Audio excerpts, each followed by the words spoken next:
All right, so here's what I want to do next is, let's open Photoshop. The first step, I'm building the layout, right? I'm building the layout and I'm not concerned about technical stuff.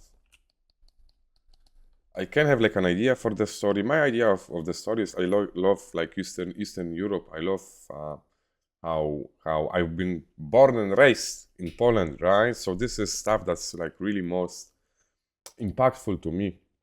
So I have like some vague idea of story. Like I might want this image. I might do it dystopian, but maybe then later on I might want to repurpose it.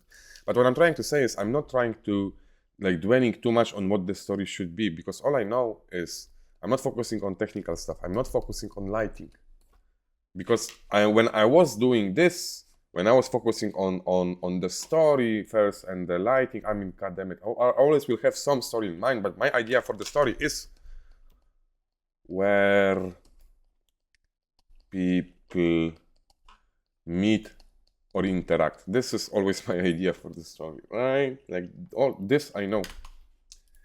So because I know if I'm gonna work in rendered mode and I'm gonna focus on aimlessly grabbing like shit from references, I will just get overwhelmed. I will just get overwhelmed and I will get caught up inside of, for example, this shape, and I'm just like, don't think about the layout. So this is why it's important.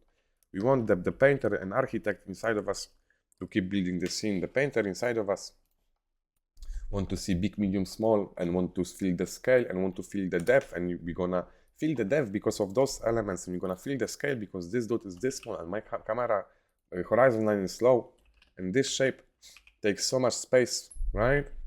Now, the reason why I'm talking about the importance of building a layout and the reason why I created the boundaries is you're totally free to tell me, Piotr, fuck off, I want to keep building my scene outwards, right? Like I want to introduce another shape. No, let's do pa.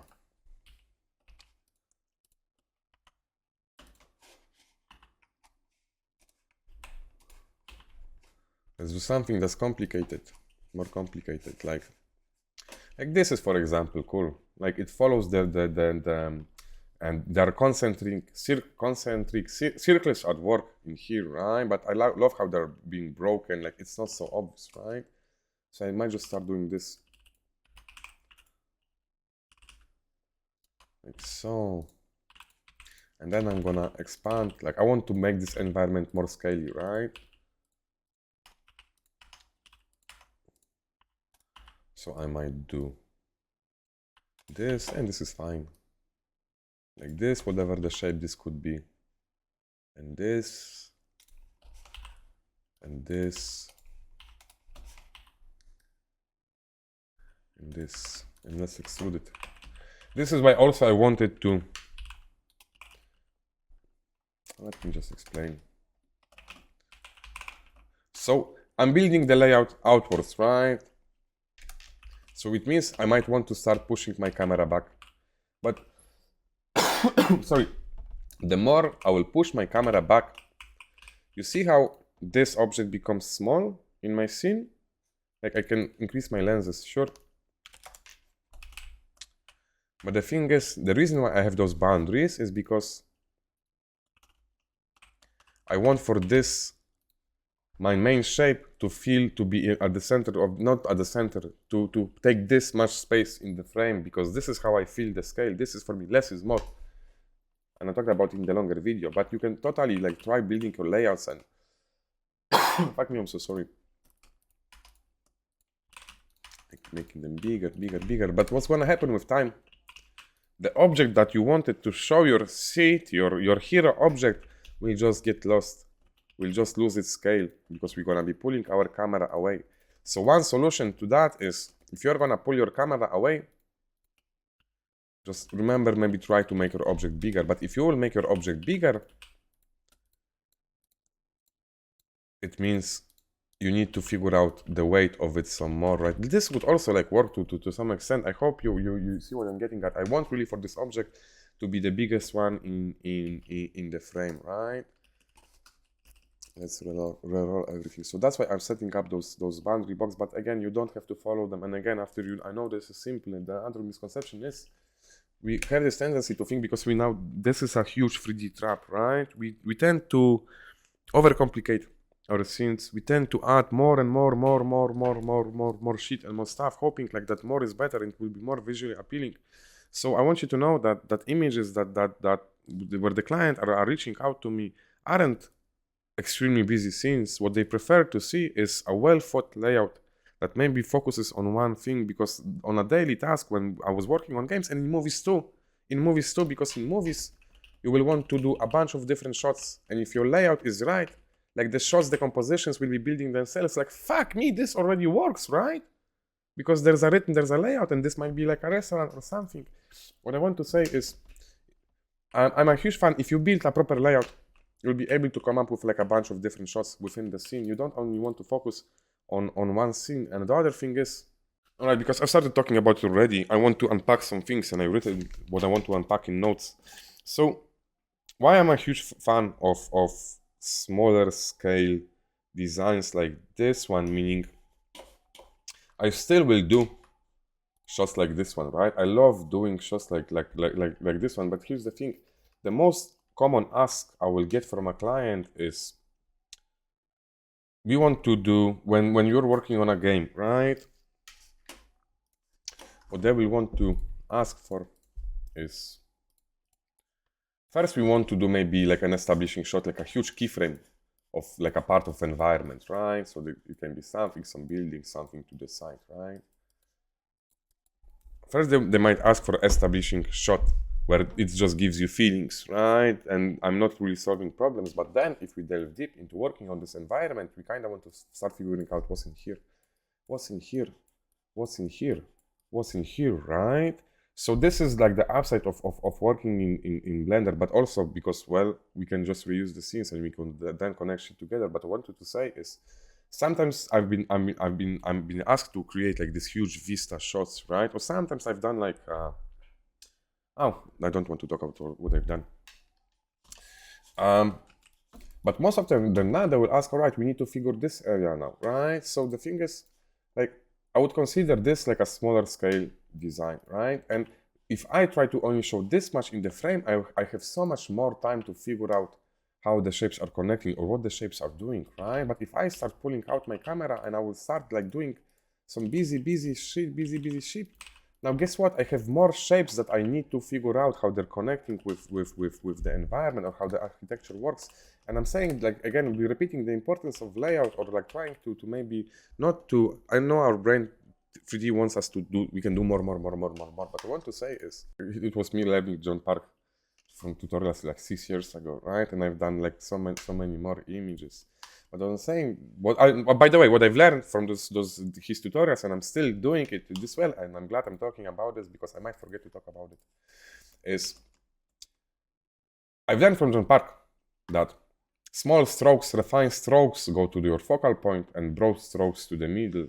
You see how already you can, I'm dying, I'm doing it on this rule is rooted, is deep inside of me. So whenever I'm working on image, already like the part of me knows what's doing, meaning the smaller shapes will be in here.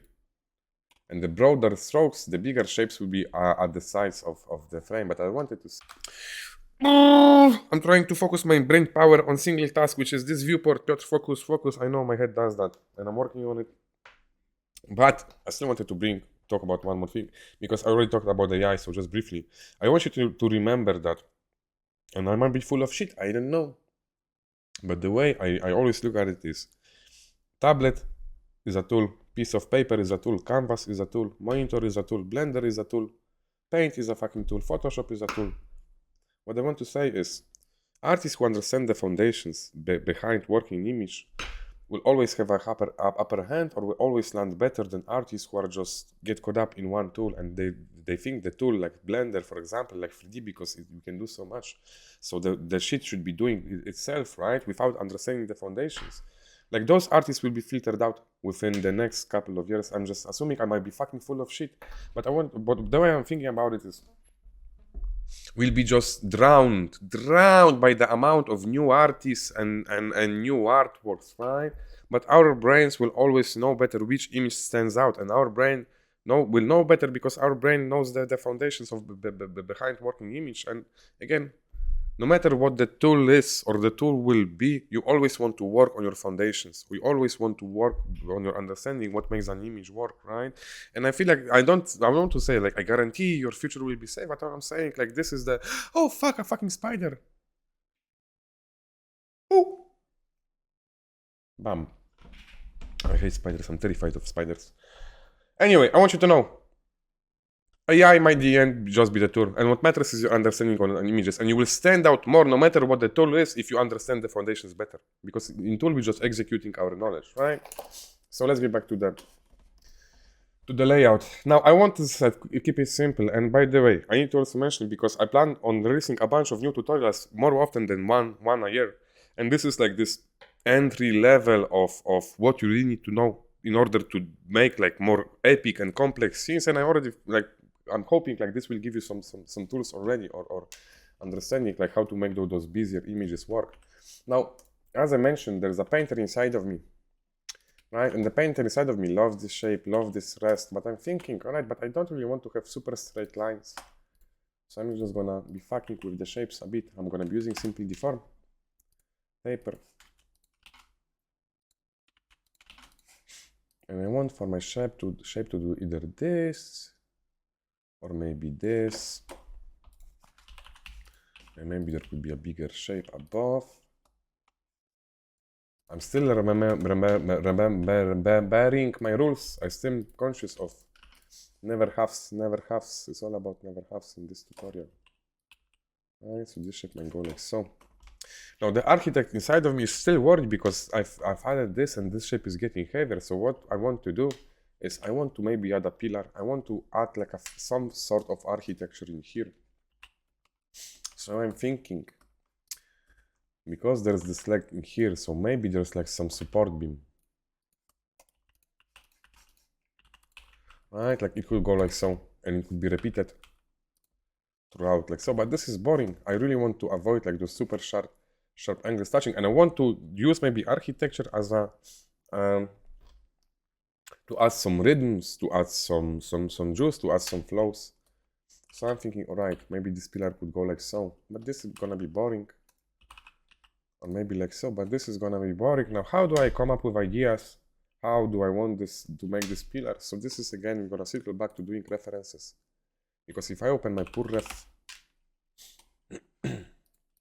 the way I was gathering my references, maybe I will show you this.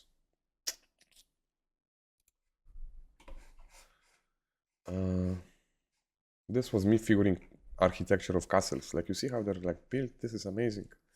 But this will be for another tutorial. What did I want to show you? So I used to. This is so fucking cool, right? God damn it, I forgot it was Julian Gaunter who made it. Man, I'm so sorry if I'm butchering your name. What I wanted to show you is my ref boards.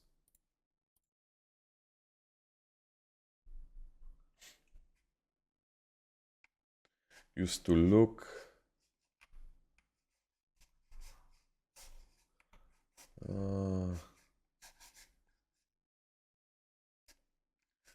all right, maybe differently. New. Let's close this one.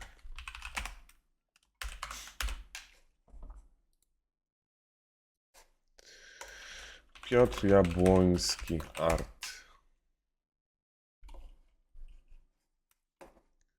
My ref boards were filled with arts of amazing artists. And there still are, don't get me wrong, they still are.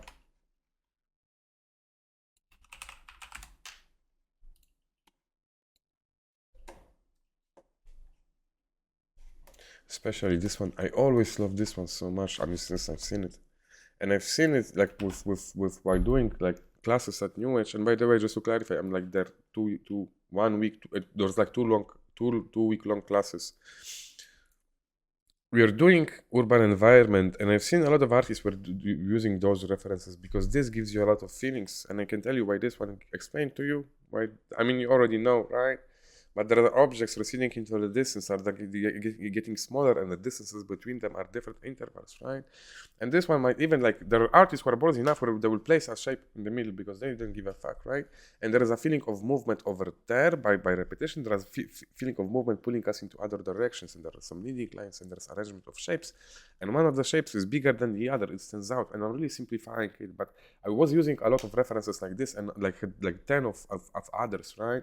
But then I figured out, like, what am I looking for in here exactly? Because this image gives me feelings, right? And what I'm getting at in here, because right now we want to figure out pillars. So instead of like rings of power,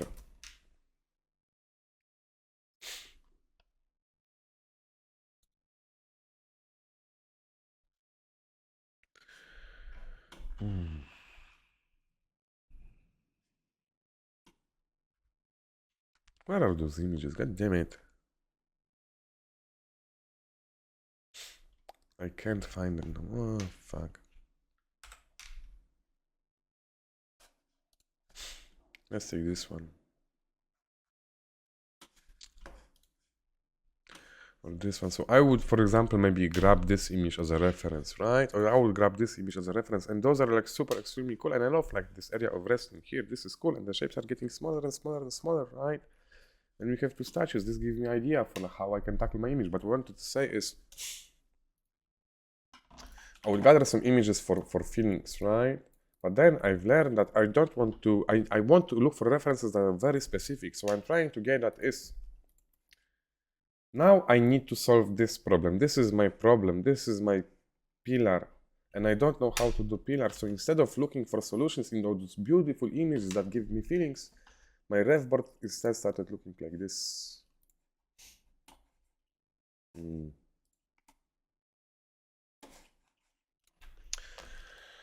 Metal beam. Oh, okay. Yep. And then I would spend a couple of hours. Maybe not a couple of hours, but throughout the years, I would say, like, I spent like at least 10 hours, I would say. Well, at least. But what I'm looking for is, I want to solve my problem with my pillar, and this is like such a specific idea. This is like solving problems on a small scale. What I'm meaning is those images, they don't provide me with answers I'm looking for, and I'll still be using them, and I'll be looking at those references, and I'll be getting stuck on my image because I'm looking for something that should be, it can be my reference at the first place, but it doesn't give me information that I need. So I'm trying to solve one problem at a time, and I know the old me would be like, fuck this pillar, bam, bam, let's build out, fuck this fucking pillar, no one cares. What I want to say is, whatever is in your image is a problem you want to solve, and whatever I thought, like, I didn't need attention, I was just like, kid bash it, bam, bam, bam, bam, bam, bam, bam, bam, bam, kid bash it, right? I wasn't solving the problem, I was just making busy shit, right? So what I'm trying to get at is, we are going to be doing some pillars in the scene, and I want you to start looking at references of what pillars can do and how they beautifully are built, and all those shapes and those rhythms. I mean, come on, this is fucking juice, right? And no matter what kind of environments, if it's like modern, medieval, I don't know, fantasy, guess what you will see in them? Pillars, fucking pillars, because this is like a fundament. If you add pillars, you're implying the weight of the building, and you're showing a piece of architecture. Whenever you can, you always want to show some form of architecture. And the form of architecture is, well, just pillars. So instead of me trying to do shapes, I was looking at the reference for a bunch of times.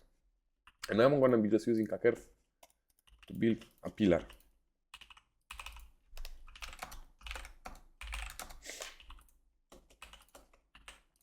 Let's increase the resolution, and let's do bevel. No, let's extrude it, because this will be my placeholder, because now I'm going to be trying to figure out how this pillar will work. And I'm thinking, like, all right, this won't do, because I want for this pillar to support the weight. And if I do one pillar like this, let's go add it to the wall. It means I want to imply the weight on this pillar. So you know what? I'm gonna pause this video here so we can do